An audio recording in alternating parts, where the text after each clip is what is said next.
Because good music can be so hard to find. So hard to find. I'll take your hand and hold it closer to mine. Yeah. Our love was there, but now you're changing my mind. Now our hearts are stereo. It beats for you, so listen close. Hear my thoughts in every note.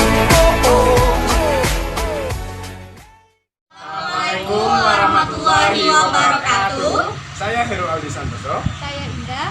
Saya Nafi Fitriani. Saya Sabrina Putasari. Saya Sabudi. Kami dari kelompok 3 akan membahas tentang fungsi pergerakan manajemen. Selamat menyaksikan. Oke teman-teman, sebelum lanjut ke videonya, jangan lupa like, comment, share, and subscribe. Karena subscribe itu gratis. Assalamualaikum warahmatullahi wabarakatuh. Saya Heru Aldi Santoso dari kelompok 3 akan menjelaskan tentang fungsi pergerakan manajemen. Yang A, fungsi pergerakan manajemen. Fungsi pergerakan adalah tindakan yang mengusahakan agar seseorang atau semua kelompok mau bekerja sama dengan senang hati untuk melakukan tugas pekerjaannya sesuai dengan tugas dan wewenang untuk mencapai tujuan yang dikehendaki. Pengertian pergerakan. Pergerakan adalah proses pembagian pekerjaan, pembatasan tugas-tugas dan tanggung jawab serta wewenang, dan penetapan hubungan antara unsur organisasi sehingga memungkinkan orang dapat bekerja bersama-sama seefektif mungkin untuk mencapai tujuan. Fungsi pergerakan adalah fungsi yang paling serta paling sulit dalam keseluruhan fungsi manajemen. Dalam fungsi pergerakan terdapat upaya pemberian motivasi, memimpin, menggerakkan, mengevaluasi individu, memberikan imbal jasa, mengembangkan para manajer, dan sebagainya. Fungsi pergerakan kadang-kadang diganti dengan istilah lain, misalnya fungsi kepemimpinan. Yang B, kepemimpinan. Kita dapat memandang kepemimpinan sebagai kemampuan seseorang untuk memimpin, untuk mempengaruhi perilaku semua orang tertentu. Kepemimpinan adalah suatu pertumbuhan alami dari orang-orang yang berserikat untuk suatu tujuan dalam bentuk suatu kelompok. Beberapa orang dalam kelompok itu akan memimpin bagian terbesar dan yang lain akan mengikutinya.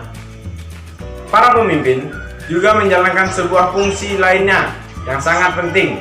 Mereka mencoba untuk memahami persoalan-persoalan yang dihadapi para anggota dan juga perasaan-perasaan mereka terhadap persoalan-persoalan ini, pekerjaan mereka, sekutu-sekutunya, dan lingkungan kerja.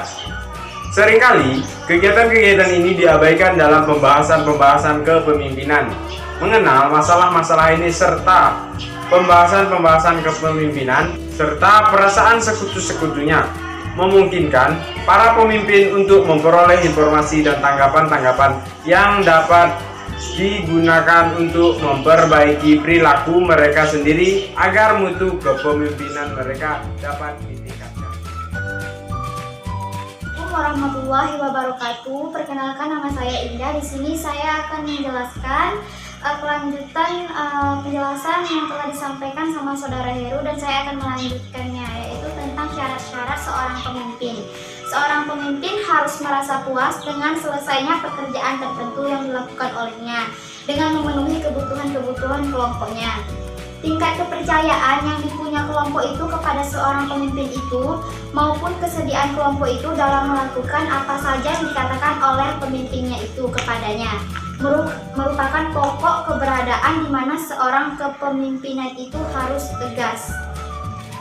Selanjutnya yaitu kita harus percaya bahwa pemimpin-pemimpin itu adalah mutlak, yaitu bahwa pemimpin itu sadar akan peran yang diharapkan oleh kelompoknya,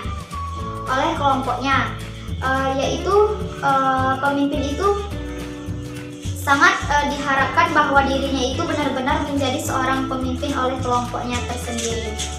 Baiklah, di sini yaitu ada jenis-jenis kepemimpinan yang digunakan haruslah berbeda-beda menurut situasi tertentu, yaitu perilaku kepemimpinan yang tidak sama pula efektif dalam segala keadaan.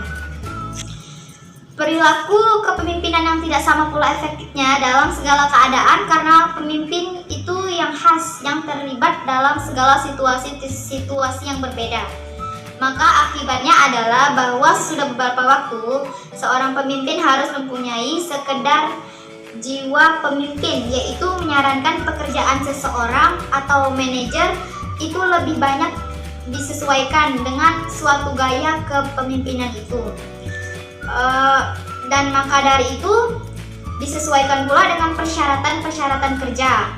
Jika ini dilakukan maka dapatlah dipraktekkan, yaitu seperti mengubah keadaan anggota itu untuk memperbaiki hubungan kepemimpinannya dengan kelompoknya.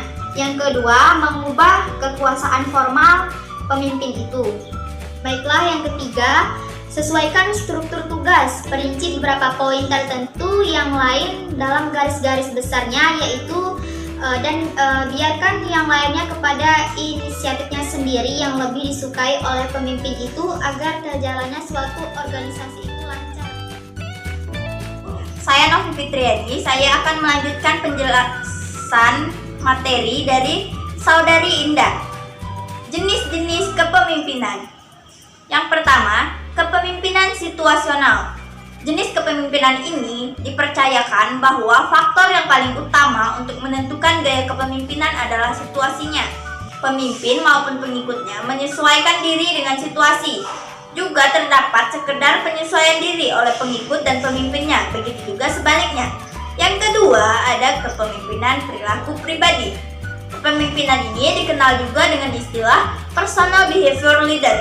Adalah orang yang luas menggunakan tindakan yang dianggap tepat sambil selalu mengingat kemampuan-kemampuan, banyaknya pengawasan yang diperlukan, dan apakah pemimpin itu ingin menentukan isunya.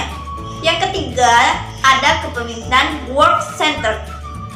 Kepemimpinan ini terpusat pada pekerjaannya atau pekerjanya. Jenis kepemimpinan ini sangat erat hubungannya dengan situational type yang sudah dibicarakan terlebih dahulu. Nah, karena kepemimpinan yang terbit dari banyak kekuasaan dan berakhir secara serentak, maka penekanannya dapat diarahkan kepada pekerjaan yang sedang dilakukan dan orang yang melakukan pekerjaan ini. Yang keempat, ada kepemimpinan pribadi, yaitu kepemimpinan yang memotivasi dan petunjuk diberikan dengan kontak pribadi dengan pribadi. Nah, kepribadian ini dapat mencirikan situasi kalau kemampuan pribadi yang diikuti. Yang kelima, ada kepemimpinan demokrasi. Jenis kepemimpinan ini memberikan penekanan pada partisipasi dan penggunaan pikiran-pikiran oleh anggota-anggota kelompok, yang karena itu harus diberi penerangan yang baik mengenai pokok-pokok yang dibahas. Penekanan ini diberikan pada perhatian dan inisiatif. Yang keenam, ada kepemimpinan otoritas, yaitu bahwa kepemimpinan ini dipunyai oleh si pemimpin sejauh ia mempunyai kekuasaan. Nah, jenis kepemimpinan ini dicirikan oleh pemimpin-pemimpin yang tegas serta pengawasan yang ditentukan sangat teliti. Yang ketujuh, ada kepemimpinan paternalistik. Terdapat suatu pengaruh kebapaan antara pimpinan dan kelompok. Maksudnya ialah melindungi dan mengusung kesenangan dan kesejahteraan pengikut-pengikutnya. Dan yang terakhir, ada indigenous leadership atau kepemimpinan asli.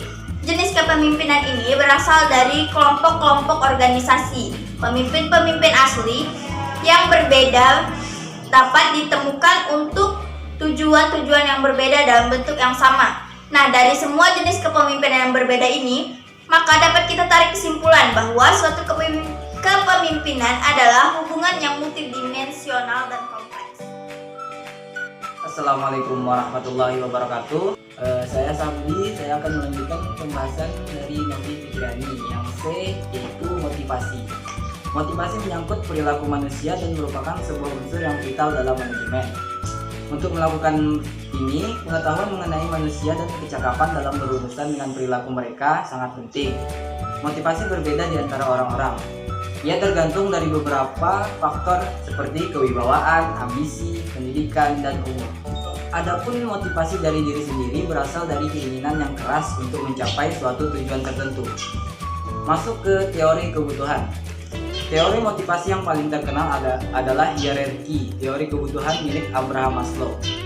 Ia membuat hipotesis bahwa dalam setiap diri manusia terdapat hierarki dari 5 kebutuhan, yaitu fisiologis, rasa aman, sosial, penghargaan, dan aktualisasi diri. Kemudian masuk ke teori motivasi kontemporer. Teori motivasi kontemporer bukan merupakan teori yang dikembangkan baru-baru ini, melainkan teori yang menggambarkan kondisi pemikiran saat ini dalam menjelaskan motivasi karyawan. Teori motivasi kontemporer mencakup yang pertama, teori kebutuhan Mechelen. Teori ini berfokus pada 3 kebutuhan yang didefinisikan sebagai berikut. Yang pertama yaitu kebutuhan berprestasi, yang kedua yaitu kebutuhan berkuasa, dan yang ketiga kebutuhan berafiliasi. Kemudian masuk ke teori yang kedua yaitu teori evaluasi kognitif. Teori evaluasi kognitif telah diteliti secara ekstensif dan banyak studi yang mendukung.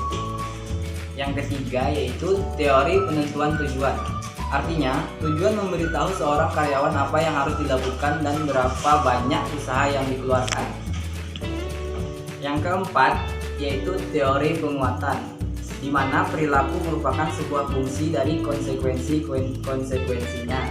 Yang kelima, teori keadilan. Teori keadilan adalah teori bahwa individu membandingkan masukan-masukan dan hasil pekerjaan mereka dengan masukan-masukan dari hasil pekerjaan orang lain. Yang terakhir, yang keenam, yaitu teori harapan. Teori harapan adalah kekuatan dari suatu kecenderungan untuk bertindak dalam cara tertentu bergantung pada kekuatan dan dari suatu harapan. Baiklah, saya akan melanjutkan penjelasan dari Saudara Sahbudi. Poin D, komunikasi. Komunikasi adalah suatu proses penyampaian informasi, pesan, ide, gagasan dari satu pihak kepada pihak lain. Pada umumnya, komunikasi ini dilakukan secara lisan atau verbal yang dapat dimengerti oleh kedua belah pihak. Apabila tidak ada bahasa verbal yang dapat dimengerti oleh keduanya, komunikasi masih dapat dilakukan dengan cara menggunakan gerak-gerik badan. Misalnya tersenyum, menggelengkan kepala, mengangkat bahu. Cara seperti ini disebut komunikasi nonverbal. Komunikasi atau communication berasal dari bahasa Latin, communis yang berarti sama, communico, communicatio atau communicate yang berarti membuat sama atau make ketemuan. Secara sederhana, komunikasi dapat terjadi apabila ada kesamaan antara penyampaian pesan dengan orang yang menerima pesan. Oleh sebab itu, komunikasi bergantung pada kemampuan kita untuk dapat memahami satu dengan yang lainnya. Kemudian komponen komunikasi. Komponen komunikasi adalah hal-hal yang harus ada agar komunikasi bisa berlangsung dengan baik. Di antaranya yang pertama, pengiriman atau komunikator atau sender adalah pihak yang mengirimkan pesan kepada pihak lain. 2. Pesan atau message adalah isi atau maksud yang akan disampaikan oleh suatu pihak kepada pihak lain. 3. Saluran atau channel adalah media di mana pesan disampaikan kepada komunikan dalam komunikasi antar pribadi atau tatap muka. Saluran dapat berupa udara yang mengalirkan getaran nada atau suara. 4. Penerima atau communicant atau receiver adalah pihak yang menerima pesan dari pihak lain. 5. Umpan balik atau feedback adalah tanggapan dari penerima pesan atas isi pesan yang disampaikannya. 6. Aturan yang disepakati para pelaku komunikasi tentang bagaimana komunikasi itu akan dijalankan. Kemudian proses komunikasi.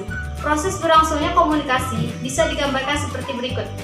Yang pertama, komunikator atau sender yang mempunyai maksud yaitu berkomunikasi dengan orang lain, mengirimkan suatu pesan kepada orang yang dimaksud. 2. Pesan atau message. Itu disampaikan atau dibawa melalui suatu media atau saluran baik secara langsung maupun tidak langsung. 3. Media atau channel, alat yang menjadi penyampaian pesan dari komunikator kepada komunikan. Kemudian faktor yang mempengaruhi komunikasi. Yang pertama, latar belakang budaya. Yang kedua, ikatan kelompok atau grup. Yang ketiga, harapan. Yang keempat, pendidikan. Dan yang kelima, situasi. Sekian, terima kasih. Assalamualaikum warahmatullahi wabarakatuh.